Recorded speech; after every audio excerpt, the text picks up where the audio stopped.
Hello and welcome back to our channel. You will recall last week, Allie and I struggled to get the final walls of the garage up. We came up with a creative method to stand them up with only 2 people. It was slightly sketchy, but actually worked out pretty well.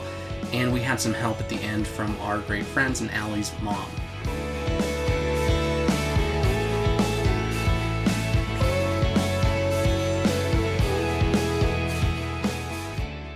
This week we're focusing on the next phase of the garage construction, which involves placing the beam for the 20-foot wide opening. This is quite a task and we did not have the right equipment, and as you're going to see, things did not go quite to plan.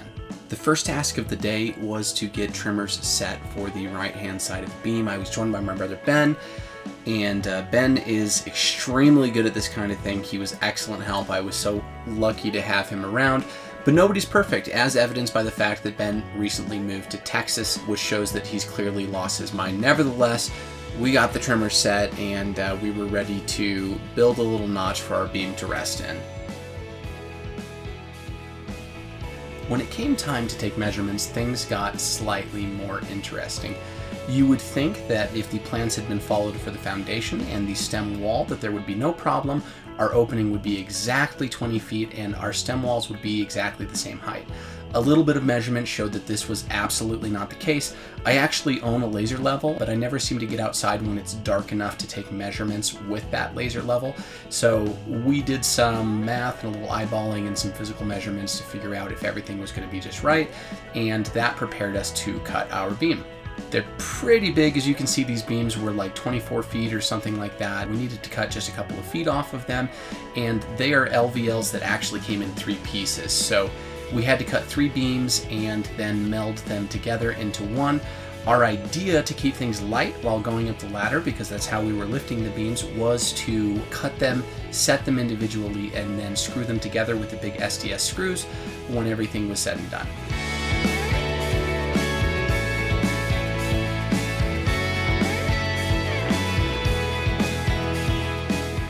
My first attempt to raise a beam was actually the most successful.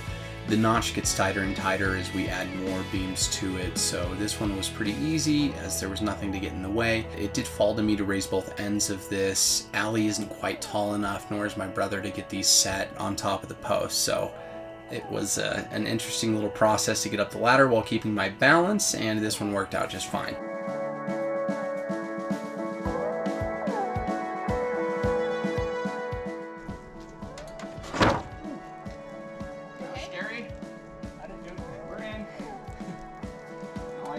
I shoved here and it went whoop, and there's lots of leather up here. It should, because what we did, we got the edge at the bottom.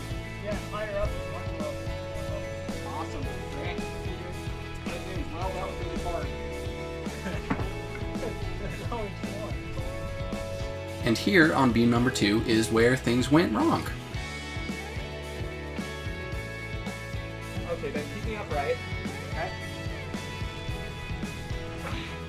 Give it a little shove. Yeah. Okay. Good. Please don't let it fall on me while I get down the ladder. On the wall, Lisa.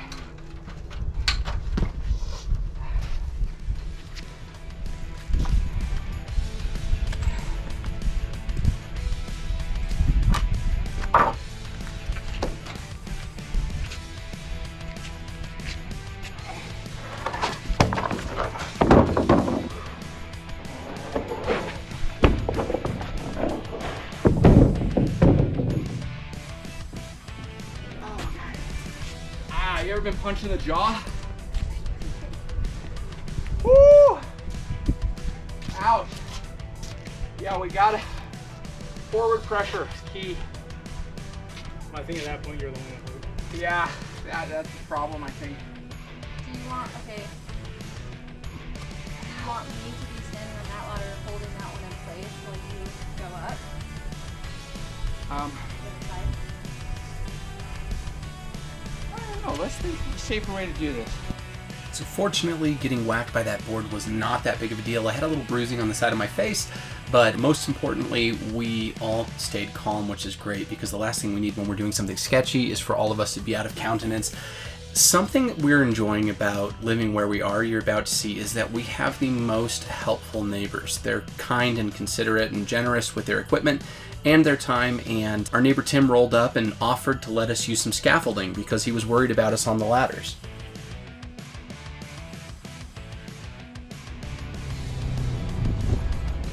Guys. Hello. How you doing? Fine, how are you? Well, thank you. Hey, I have a new scaffolding tomorrow. Oh, do ya? Yeah? Yes, what would you Oh, that would be with the security thing? that would be amazing. That might actually be super helpful. Go over to the house and grab it. Great. Can I hop in the truck and follow you over? Absolutely. Okay. That sounds like it would be safer. Oh yeah, much safer. My wife made me buy it. Yeah. Okay. Neighbor Tim came to the rescue, and now we have scaffolding. Second attempt on the second beam with scaffolding. This time it was very helpful. Allie didn't have to reach up high above her head, and this is just overall a much safer situation. So it was a little bit tight. We had a little bit of an argument here, which I think is super funny, but hope you enjoy the chaos that ensued. Okay, we gotta rethink it. Just push. Allie, just pushing isn't the solution. Okay, we've been just pushing.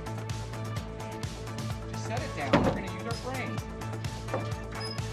So I've never seen us argue on camera before, and I'm finding it hilarious, but I do want to say, as I'm watching Allie with 75 pounds in her left hand here, manhandling a beam into place, that she is as beautiful as she is tenacious. It's pretty impressive.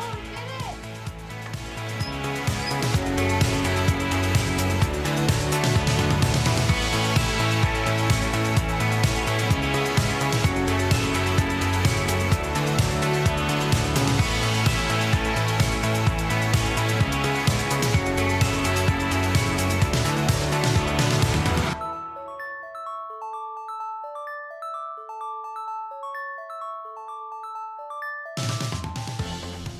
We'll hire. Alright, got her. Woo!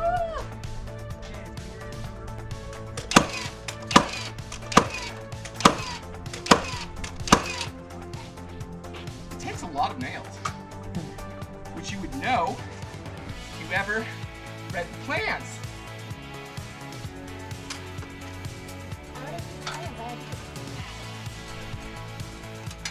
I make mistakes. 9-foot door.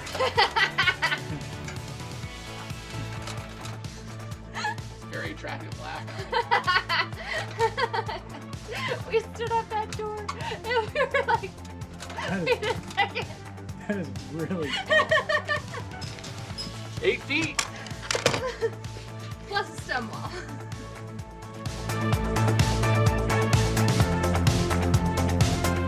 It's Tuesday. I'm done with work and now I need to get to work. Mike is down in Salt Lake City for the week, and that means that I need to continue making progress without him. And what we need to have done next, this needs a top plate to go across the beam, and then we need to complete the second top plate all the way across this last wall, and then we will be done with top plates. We also need a few more king studs in this little gap right here and some more blocking, but I'm just gonna work on finishing that top plate tonight. There are perhaps 3 things to note here. A, it is super pretty where we live. We feel really lucky every day we wake up, and I'm just excited that we get to do this crazy thing, even though it's really hard when we're working. B, what a good angle for Allison. And C, we get to view here the problem of the difference in height in our stem walls. Now, we got the beam set very, very level, but there are some differences in heights between the stem walls, which means that our top plates do not line up perfectly, and Allie had to fur in some sheets of OSB that we then used a planer on to get the double top plate nice and level.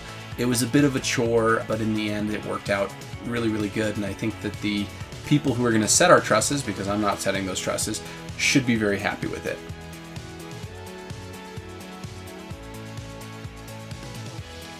So because the beam over the garage door opening is 3 pieces instead of 1 solid beam, we, as specified by our garage plans from the engineer, we have to use these huge screws. Every 16 inches we're putting these screws in. Meanwhile, Mike is over there working like a dog, moving gravel so that we can have a smooth transition for driving cars into the garage, because it was a very steep transition before and we didn't want to ruin the edge of that concrete.